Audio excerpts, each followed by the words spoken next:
तशरीफ फरमा मोहतरम जनाब शहनाज साहब, गुलाम सरवर साहब, कौम मिल्लत के तमाम जिम्मेदारान, मेरी जदा माओ बहनों, बुजुर्गों, नौजवान साथियों, मेरे अजीज दोस्तों, बुजुर्गों, मैं आपसे गुजारिश करने आया हूँ, मेरे भाई हमारे नौजवानों का एक बड़ा हो। मेरे अजीज दोस्तों, बुजुर्गों, मैं आपसे गुजारिश करने आया हूँ कि इस पार्लियामेंट इलेक्शन में आप तमाम से मेरी एक इंतजार है कि 18 अप्रैल के दिन मोबाइल घुमाते कहाँ है वो, नीचे कीजिए ना मोबाइल। आप तमाम मुख्तलिफ गाँवों पर अपने एक वोट का सही इस्तेमाल करिए और वोट का इस्तेमाल जब आप करेंगे तो इस बात का ख्याल रखिए कि सीमांचल की सरजमीन, इस सरजमीन पर बसने वाले रेडियो रवान, मैं आपको याद दिलाना चाह रहा हूं कि आज इस सरजमीन में कोई ऐसा सरकार और शख्सियत नहीं है जो सीमांचल की सरजमीन पर बसने वाले लाखों गरीबों और मुस्लिमों नहीं है। और मैं आपको यकीन के साथ, कितने लोग थे,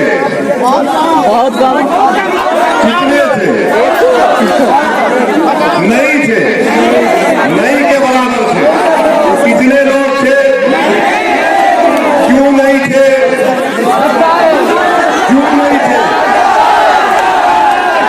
इसलिए नहीं थे क्योंकि आज यहाँ पर दो गाड़ी वाले हैं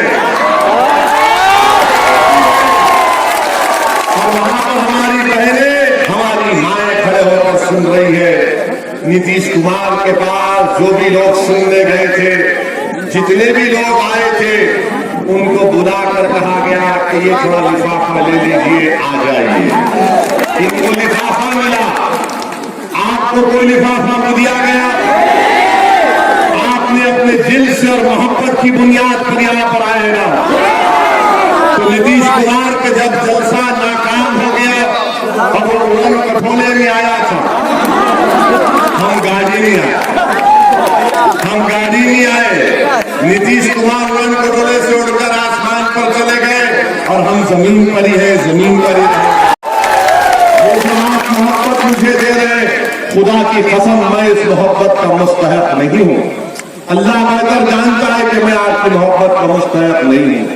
मैं 2000 किलोमीटर दूर से आता हूँ और लोग, बुजुर्ग लोगों के देखकर मुझे अपने बेटे की तरह मोहब्बत और शफकत से मेरे कंधे पर हाथ रखकर कहते हैं कि जाओ, तुमको कामयाबी मिलेगी। जब मैं अपने तो दूर से हमारी माँ हाथ मिलाकर कहती है कि तुम्हारे लिए दुआ कर रहे हैं। नौजवान जब मुझसे मुलाकात करते हैं तो गले से लगाकर कहते हैं कि सब भाई इंशाअल्लाह आपकी बार करोड़ ईमान एमपी बनेगा। मोहब्बत के फर्ज में डूब चुका हूँ, मेरे पास अल्फाज नहीं है कि कैसे आपके इस मोहब्बत का हक अदा कर सकूं।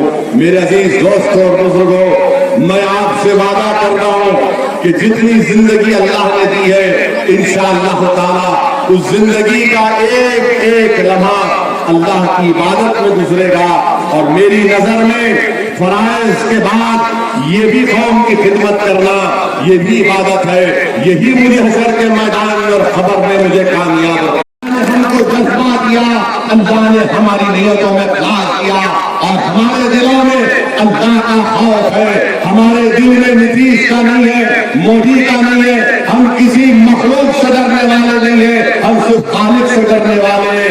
और इंशाअल्लाह ताला जो लोग अल्लाह का खौफ रखते हैं, अल्लाह उनको नामसाब हालात में भी उनको कामयाब और कामयाब करेगा। हमको कामयाबी नहीं मिली, यकीनन मैं इंसान में मुझे तकलीफ है, मगर आज आपके सामने आपका एक बेटा, आपका एक भाई, आपका जो भी है, मैं आपके दरमियान में खड़े होकर आपके सामने हाथ फैलाकर अपील करता हूँ कि सीमांचल के लिए किशनगंज के लिए आपको एक आवाज की जरूरत है जो अख्तर ईमान से बेहतर कोई आवाज मेरे अजीज दोस्तों और बुजुर्गों, हमने क्या किया? सीमांचल की पसमानदगी को दूर करने के लिए 378 का मैंने पार्लियामेंट में बिल डाला। नीतीश जी रात में सोते नहीं है जब तक मोदी से बात नहीं जाती है। और किसी ने कहा कि जब तक नीतीश को रात में मोदी की आवाज में विद्रोह की आवाज तो नीतीश विद्रोह सुनकर सोते हैं और हम आजकल कुर्सी करके सोते हैं।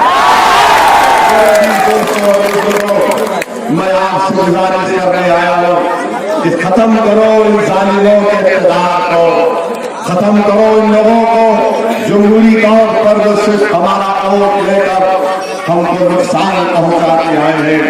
मेरे भाई, मेरे बुजुर्गों, मेरी सरदार माँ और बहनों, ये जाली कांग्रेस का बोलता है कि मजलिस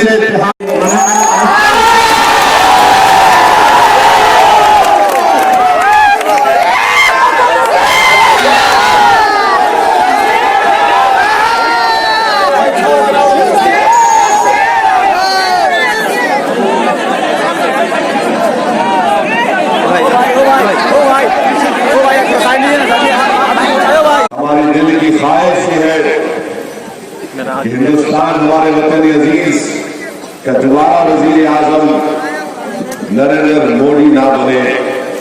इसके लिए हम पूरी कोशिश कर रहे हैं। कोई इस मजमे से पूछ सकता है मिलकर कि बताओ ओवैसी तुम क्या कोशिश कर रहे हो? तो मेरी कोशिश ये है मेरे भाई कि जिस रियासत से मैं आता हूं तेलंगाना, वहां पर 17 पार्लियामेंट की सीटें हैं और आप देखेंगे इंशाअल्लाह ताला 17 पार्लियामेंट की सीट पर हमने वहां के मुख्यमंत्री चीफ मिनिस्टर चंद्रशेखर राव की तारीफ की। 16 पार्लियामेंट की सीट पर वो कामयाब होंगे और एक हैदराबाद की सीट पर मजलिस इत्तेहादुल मुस्लिमीन अपनी बरतरी को बरकरार करेगा। ये 17 पार्लियामेंट की सीटें और तेलंगाना नीतीश जी रात में सोते नहीं है जब तक मोदी से बात नहीं जाती है। और किसी ने कहा कि जब तक नीतीश को रात में मोदी की आवाज में विद्रोह की आवाज तो नीतीश विद्रोह सुनकर सोते हैं और हम आजकल कुर्सी करके सोते हैं।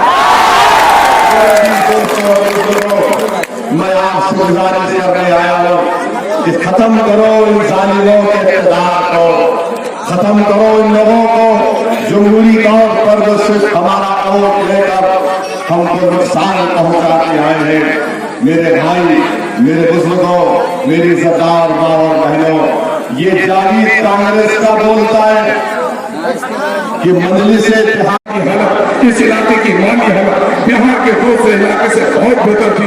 उसका एक बड़ा सबूत ये है कि बिहार के दूसरे हिस्सों का मजदूर भाड़ा आता था, नेमुआ आता था या आगाशी आता था, सबके दलाल के सामने में बाहर के मजदूरों की चोरी रहती थी। लेकिन आज